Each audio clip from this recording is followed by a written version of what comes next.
یہ جو میں نے اپنے ابتدائیے میں بتایا آپ کو کہ کچھ تحریک انصاف کے سینئر رہنما عمران خان صاحب کی رہائی کی امید لگا کر بیٹھے ہیں اور یہ کہہ رہے ہیں کہ جلد وہ رہا ہو جائیں گے.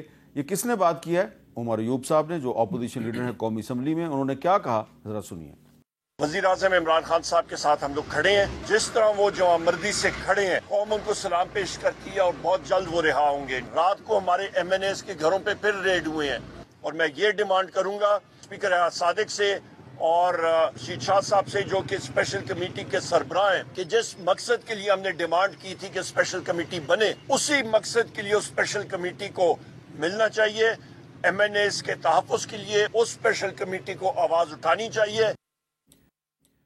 طارق فضل چودھری صاحب، عمر ایوب صاحب دو باتیں کر رہے ہیں. ایک تو وہ کہہ رہے ہیں بہت جلد عمران خان صاحب رہا ہو جائیں گے، لیکن ساتھ ہی ساتھ وہ کہہ رہے ہیں کہ ان کے ایم این ایز کے گھروں پر چھاپے شروع ہو گئے ہیں. آپ کے شہر اسلام آباد میں بھی ایک گھر پہ چھاپا مارا گیا ہے. تو یہ چھاپوں کا کیا مطلب ہے؟ کوئی 27ویں آئینی ترمیم کی تیاری ہے؟ بسم اللہ الرحمن الرحیم.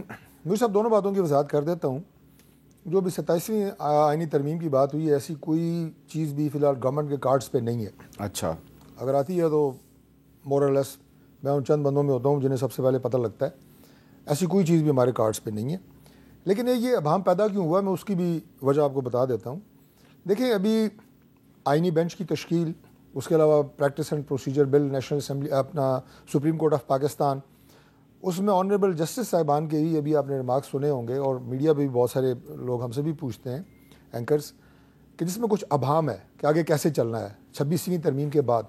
اس ابہام کو دور کرنے کے لیے اور چیزوں کو سٹریم لائن کرنے کے لیے کچھ ایکٹ جو ہیں وہ پاس ہونے ہیں قومی اسمبلی کے اجلاس سے جمعے والے دن، اچھا، فرائیڈے کو. اب جب بات آتی ہے جی کہ جمعے کو کوئی بل آ رہا ہے یا منڈے کو کوئی بل آ رہا ہے، تو وہ بل کو اکثر لوگ جو ہے وہ آئینی ترمیم سے تشبیہ دے دیتے ہیں. شاید وہ آ رہی ہے، وہ کچھ بھی نہیں آ رہی. یہ صرف کچھ ایکٹ ہیں جو سادہ اکثریت سے پاس ہونے ہیں. اچھا، کچھ نہ کچھ آ رہا ہے لیکن ایکٹ آ رہا ہے. ایکٹ آ رہا ہے اور وہ سادہ اکثریت سے پاس ہوگا. اس کے لیے 2/3 کی ضرورت نہیں ہے. اچھا، یہ کلیئر ہو گیا. اچھا، دوسری بات جو یہ ہے نا، یہ جو ابھی عمر ایوب صاحب کہہ رہے تھے، دیکھیں یہ ساری ڈرامے بازیاں ہیں پاکستان تحریک انصاف کی. اس کی وجہ کیا ہے کہ یہ سب سے پہلے مظلومیت کا لبادہ اڑتے ہیں کہ جناب چھاپے پڑ گئے ہمارے اوپر، جناب ریڈ ہو گیا، دباؤ ہے، پریشر ہے، ہیومن رائٹس وائلیشنز ہو رہی ہیں. اور اس کے بعد جن لوگوں کو یہ کہتے ہیں کہ پریشر پڑ گئے، ابھی زین قریشی کے حوالے سے کہا کہ جی ان کی اہلیہ کو اٹھایا گیا، فلاں کیا گیا. ابھی انہوں نے زین قریشی کو شوکاز دیا ہوا ہے کہ آپ غائب کیوں ہیں. بھائی دونوں میں سے کون سی بات حقیقت ہے؟ اگر اس پہ پریشر ہے، دباؤ ہے، تو غائب ہونا ہے اس نے. اور اگر دباؤ پریشر سچ ہے پھر تو وہ غائب ہے. اور اگر وہ غائب ہے تو پھر آپ اسے شوکاز کیوں دے رہے ہیں؟ ریاض فتیانہ کو شوکاز دیا ہوا ہے. تو یہ ان کی ڈرامے بازیاں ہیں. خود چھپ جاتے ہیں، کہتے ہیں جناب ہمارے اوپر پریشر پڑ گیا، دباؤ پڑ گیا، فلاں ہو گیا، چھاپے پڑ گئے.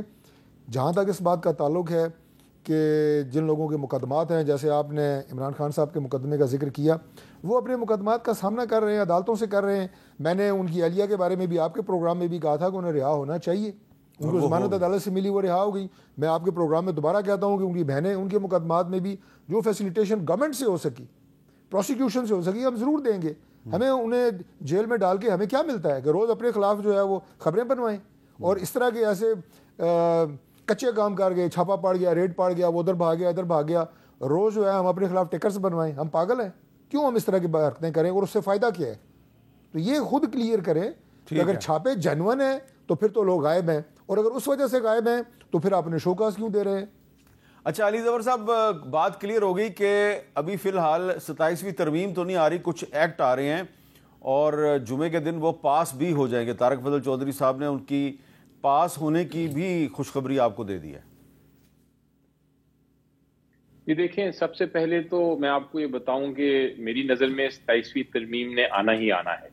اور اس کی وجہ یہ ہے کہ جو 26ویں ترمیم کا اصل مقصد تھا وہ پوری طرح کامیاب نہیں ہوا.